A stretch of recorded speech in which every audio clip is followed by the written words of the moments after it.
Эзелтеден бери эле ар бир кыргыз үй бүлөсүнүн дасторконунда боорсок болгон. Ал көбүнчө конок күткөндө, салтанаттуу жакшылыктарда, анан аза күткөн жамандыктарда да сөзсүз жасалат. Улуттук улуу тамагыбыздын бири болгон боорсоктун формасы да ар кыл. Ал көбүнчө төрт бурчтук же ромбик түрүндө жасалып бышырылат. Бирок көпчүлүгүбүз ушул күнгө чейин эмне үчүн ромбик же төрт бурчтук болуп жасаларына көңүл бурбайбыз деле. Анткени анын маанисин билбейбиз. Муну энелер жасаган улуттук буюмдардын философиялык маңызын изилдеген окумуштуулар да өкүнүү менен белгилешет. Энелерибиз колунан жасалган мына жерде туруп аткан оймо сайма кийимдердин баардыгы тең ошол эне колунан жаралып атканда ал жөн эле көркөм болуу үчүн жасап койгон эмес.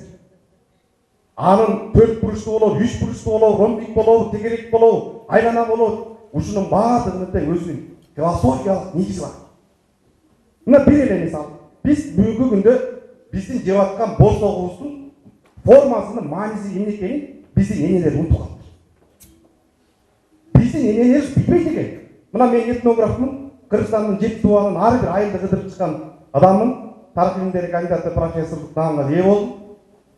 Бирок мен ушул жерден Кыргызстандын чегинен тапкан жокмун. 80-ге 90-га чыккан апа, болсок эмне үчүн төрт бурчтуу жасалат? Эмне үчүн ромбик жасалат? Десем, эч бир энеге айта албаган жок. Окумуштуунун айткандары анык экенине көчөдөгү сурамжылоо аркылуу алган жоопторубуз күбө болду. Чындап эле калктын дээрлик көпчүлүгү эмне үчүн боорсок ромбик же төрт бурчтуу болуп жасалаарын билишпейт экен. Билбейт экенмин дейм аны. Өзүңүз кайсы түрүн жасайсыз? Мен мындай 3 бурчтугунда жасайм, анан мындай 4 шарчысында жасайм.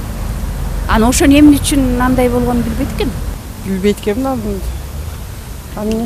Өзүңүз кайсы түрүн жасайсыз? Борсокту обычный эле жасайбыз. Ромбик кылып жасайсызбы же төрт бурчтук? Төрт бурчтук болуп. Борсоктун формасы боюнча жасалуу маанисин билесизби? Эмне үчүн төрт бурчтук, эмне үчүн? Билбейм. Жок, ошону билбейт экенмин. Өзүңүз кайсы түрүн жасайсыз? Мен төрт бурчтук түрүн жасайм. Эмне үчүн андай жасайсыз, билбейсиз? Эми дасторконго мындай жакшы көрүнөт деп, бирок илгери 3 бурчтук түрүндө жасашчу да. Төрт бурчтукту баардыгы эле эл журт тойго карата жасалган. Өзүңүз кайсы түрүн жасайсыз же? Мен көбүнчө кээде ушу састым болуп калганда, анамна болгондо 3 бурчтукту батыраак кыла коем. Анан үйдө төрт бурчтугун эле жасаймын.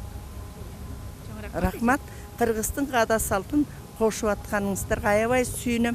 Сурамжылоого катышкан көпчүлүк боорсоктун кандай формасын, кайсы учурда бышыруу керек экенин билишпегени менен, азыр айрым коомдук тамак аш жайларында улуттук нан азыктарынын бири болгон ып-ысык боорсокту бышырып, кардарларга сунуштап жатканын жактырышат. Кээ бир ресторандарда, кафелерде жакшы кылып койгон. Ып-ысык боорсокту кое коет да. Бул каада салттын абдан жакшысы деп эсептелинет. Ооба, нандын баары эле жакшы, бирок Кыргыздын ошо боорсогун коюп койгону адамдардын көңүлүн ачып, сый кылып атканы, той кылып атканын билдирип, жыт чыгарып атканы бул жакшы болуп эсептелинет. Боорсоктун ар түрдүү формада жасаларына кыргыздардан жооп таппаган илимпоз анын жандырмагын Кытай кыргыздарынан угуп келген. Анан мен Кытай кыргыздарына барсам, ошол жерде атын айтып коюш керек, атын атаса куту сүйнөт дейт. Кален аксакал бар экен, 90га жакындап калган экен. Өмүр бою мугалим болуп калган экен. Мына чоң кыргыздар dedi. Алатолук кыргыздар, силер боорсоктун да маанисин унутуп калыпсыңар деп. Уялдым. Айтыңыз эми ата десем айтты. Балам дейт. Боорсок эки учурда гана жасалат. Туурабы? Жамандыкка, жакшылыкка. Жөнөкөй учурда боорсок негизи келип жасалса көпчүлүк жашабайт муну.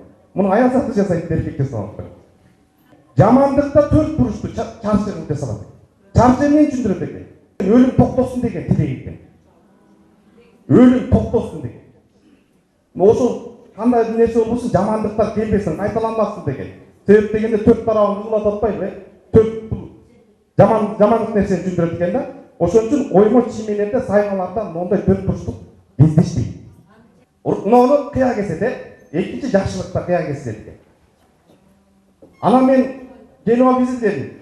Бул неге десем өзү түшүндүрө алган жок. Көрсө, бул 4 бурчтук ромбик деген, мына 3 бурчтук жогору карап турган нерсеси 3 бурчтук бул аталык башталыш экен.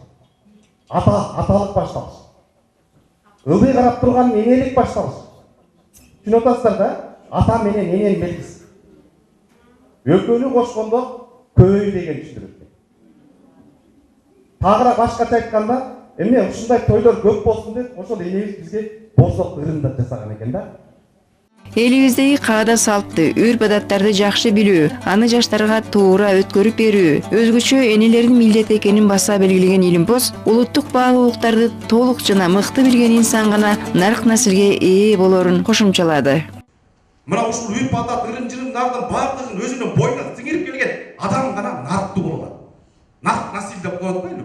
Улуулардын айтуусу боюнча эненин сүтү менен келип, атанын каны менен өткөн эрежелерди унутуп, эч кандай ийгиликке жете албастыгыбыз айдан ачык. Ошон үчүн калкыбыздын нарктуу салтын, үрп-адаттарын билүү, алар тууралуу окуу үйрөнүү абзел. Калия Карабекова, Үсүн Камчиев, Нурай Муратова, Кутман таң программасына.